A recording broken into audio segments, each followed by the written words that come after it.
আসসালামু আলাইকুম, সীমাস কিচেনপুর। তা আমি একটা রেসিপি নিয়ে আসছি। এখানে আমি মুরগি নিয়ে আসছি 1 কিলো পরিমাণ। এটাকে ব্রয়লার মুরগি বলে।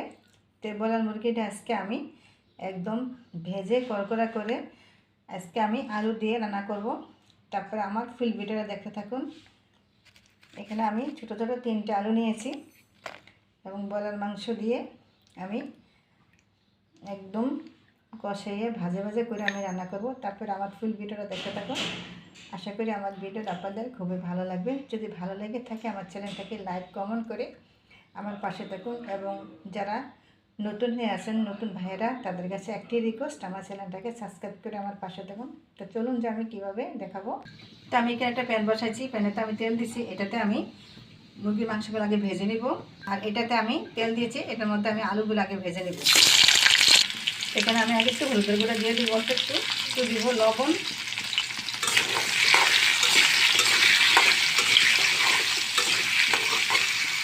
তো আমার এখানে আলুটা ভাজা হয়ে গেছে। এখানে আলুটা আমি তুলে ফেলবো।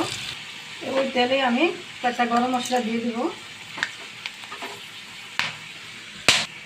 আমি পেঁয়াজটা ভাজা ভাজা হয়েছে। এখন আমি 1 চামচ আদা বাটা, 1 চামচ দেবো জিরার গুঁড়া, ধনিয়ার গুঁড়া, পরিমাণ মতন দিব হলুদের গুঁড়া, পরিমাণ মতন দিব মরিচের গুঁড়া।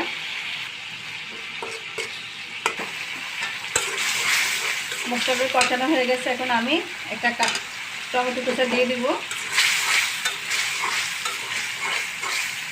তো আমার মশলাটা কষানো হয়ে গেছে, এখন তেলটা সেপারেট হয়ে গেছে।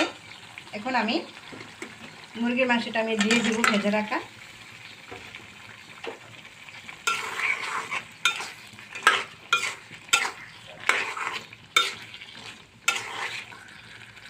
তার সঙ্গে আলুটা আমি দিয়ে দিব।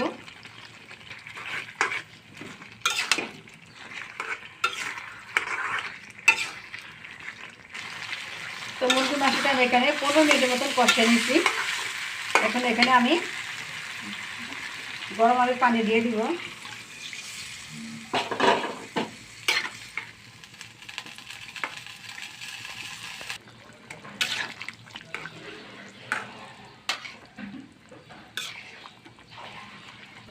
তা আমার এই মুরগির মাংসটা রান্না করা মানে একদমই সহজ।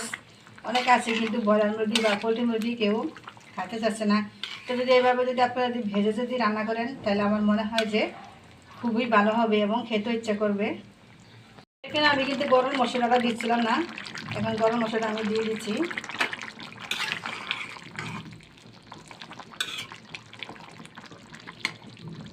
তো আমার মুরগির মাংসটা হয়েছে এখন একদম সহজভাবে। এখন আমি একটু ভাজা জিরা গুঁড়া দিয়ে আমি নামিয়ে নিব। তারপরে আমার দেখলেন তো একদম সহজভাবে আমার এই মুরগির মাংস রান্নাটা। আমার এই মুরগির মাংস রান্না আপনাদের কাছে যদি ভালো লেগে থাকে এবং আপনারা আমার মতন এইভাবে রান্না করে খেয়ে আমাকে কমেন্ট করুন। প্লিজ আপনাদের কাছে আমার একটি রিকোয়েস্ট, আমার চ্যানেলটাকে লাইক করুন, সাবস্ক্রাইব করে আমার পাশে থাকুন। আল্লাহ হাফেজ।